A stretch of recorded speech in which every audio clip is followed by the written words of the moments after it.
Social media को लेकर इन दिनों कोहराम मचा पड़ा है। आपको बता दें, ये खबर मिल रही है कि केंद्र सरकार जल्द ही फेसबुक, ट्विटर, इंस्टाग्राम और अन्य सोशल मीडिया प्लेटफॉर्म जो कि गाइडलाइंस को नहीं मान रहे हैं, उनके खिलाफ एफआईआर तक दर्ज करा सकती है। चलिए आज आपको बताते हैं कि अब तक ये विवाद किन परिस्थितियों से कहां तक पहुंचा है और किस तरीके से इन कंपनियों ने अब जवाब दाखिल किया है कोर्ट में और वो क्या कुछ आरोप उल्टा सरकार पर लगा रही हैं। तो चलिए आपको ये खास रिपोर्ट दिखाते हैं। सोशल मीडिया प्लेटफॉर्म व्हाट्सएप ने भारत सरकार के खिलाफ दिल्ली हाई कोर्ट में एक मुकदमा दायर कराया है, जिसमें नए नियमों पर रोक लगाने की मांग की गई है। सूत्रों से मिली जानकारी के मुताबिक 25 मई को दाखिल इस याचिका में कंपनी ने कोर्ट में दलील दी है कि भारत सरकार के नए आईटी नियमों से प्राइवेसी खत्म हो जाएगी।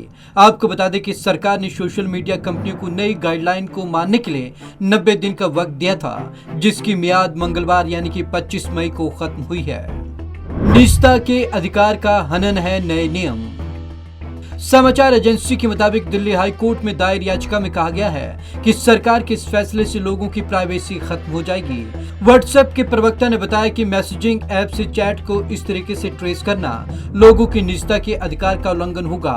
हमारे लिए व्हाट्सएप पर भेजे गए सारे मैसेज पर नजर रखने जैसा होगा, जिससे एंड टू एंड एन्क्रिप्शन का कोई औचित्य नहीं बचेगा। भारत सरकार के नए नियम संविधान में वर्णित निजता के अधिकार का उल्लंघन करते हैं। कंपनी का दावा है कि व्हाट्सएप सिर्फ उन लोगों के लिए नियमन चाहता है जो प्लेटफॉर्म का गलत इस्तेमाल करते हैं। गलत जानकारी साझा करने वालों की पहचान बताने के खिलाफ। कानून के मुताबिक व्हाट्सएप को सिर्फ उन लोगों की पहचान बतानी है जिन पर गलत जानकारी साझा करने का विश्वसनीय आरोप है, लेकिन व्हाट्सएप का कहना है कि वह ये नहीं कर सकती। व्हाट्सएप के मुताबिक उसके message end to end encrypted यानी कि कूट भाषा में होते हैं। उसका कहना है कि नए नियम का पालन करने के लिए उसे मैसेज प्राप्त करने वालों के लिए और मैसेज को सबसे पहले शेयर करने वालों के लिए इन एनक्रिप्शन को और ब्रेक करना पड़ेगा। सरकारें ट्रेसिबिलिटी के लिए डाल रही दबाव। व्हाट्सएप ने अपने FAQ पेज पर भी इस बारे में शेयर कर जानकारी दी है। हालांकि वहां किसी देश विशेष को लेकर नहीं लिखा गया है, लेकिन व्हाट्सएप ने इसी मामले को लेकर भारत सरकार पर केस दर्ज किया है। व्हाट्सएप ने कहा है कि कुछ सरकारें उसे ट्रेसेबिलिटी करने को कह रही हैं। क्या है ट्रेसेबिलिटी? व्हाट्सएप के मुताबिक ट्रेसेबिलिटी का अर्थ ये पता लगाना है कि कोई संदेश असल में सबसे पहले किसने भेजा। व्हाट्सएप का कहना है कि ट्रेसेबिलिटी से end to end encryption break होता है और इससे अरबों लोगों की प्राइवेसी खतरे में पड़ती है।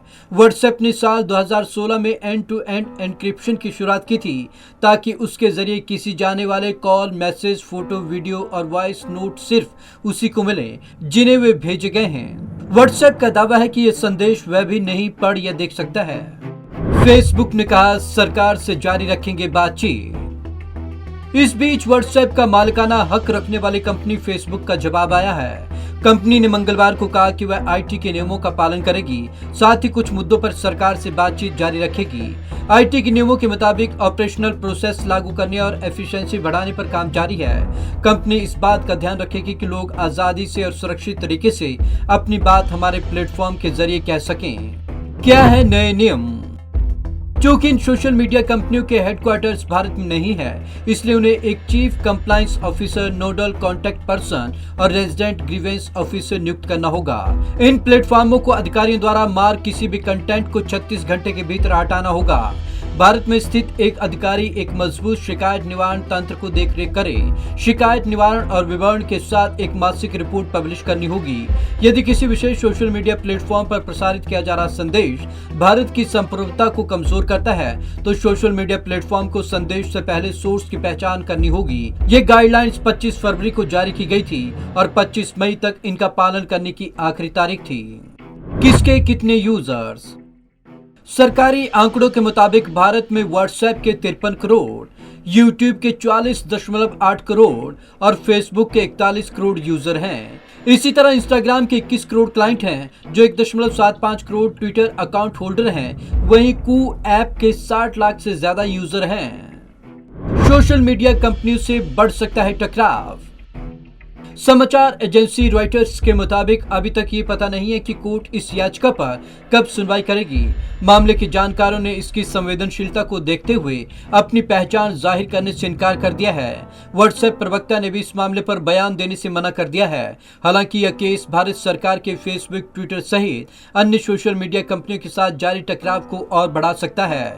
बीते हफ्ते ही कांग्रेस और बीजेपी के बीच छिड़े टूलकिट विवाद को लेकर दिल्ली पुलिस ट्विटर के दफ्तर पहुंच गई। व्हाट्सएप ने बीजेपी प्रवक्ता संबित पात्रा की ओर से किए गए ट्वीट को मैनिपुलेटेड मीडिया का टैग दिया था। Bureau report, Punjab Kesari TV.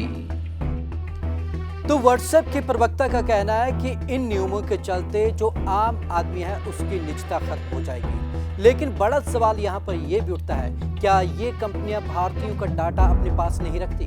क्या ये भारतीयों की निजता को बाहर किसी अन्य देश में नहीं बेच सकती? बड़ा सवाल यहीं पर यह उठ रहा है कि आखिरकार लोगों की निजता को किस तरीके से बताया जाए। और जिस तरीके से लगातार सोशल मीडिया पर कई किस्म के सवाल पहले भी उठते रहे हैं, क्या वो भारत देश की छवि को खराब करने से संबंधित खबरें यदि छपती हैं तो क्या वो उसे आइडेंटिफाई नहीं करेगी? क्या उसके डाटा को हटाएगी नहीं? तो सरकार का सिर्फ यही कहना है कि वो मॉनिटरिंग करे, और अगर सरकार कुछ ऐसे डाटे को लेकर आपत्ति जताती है तो उसे 36 घंटों के अंदर हटाए। लेकिन सवाल बड़े हैं, अब देखना ये होगा कि दिल्ली हाई कोर्ट कब तक इस याचिका पर सुनवाई करती है। तो आज की इस खास रिपोर्ट में बस इतना ही।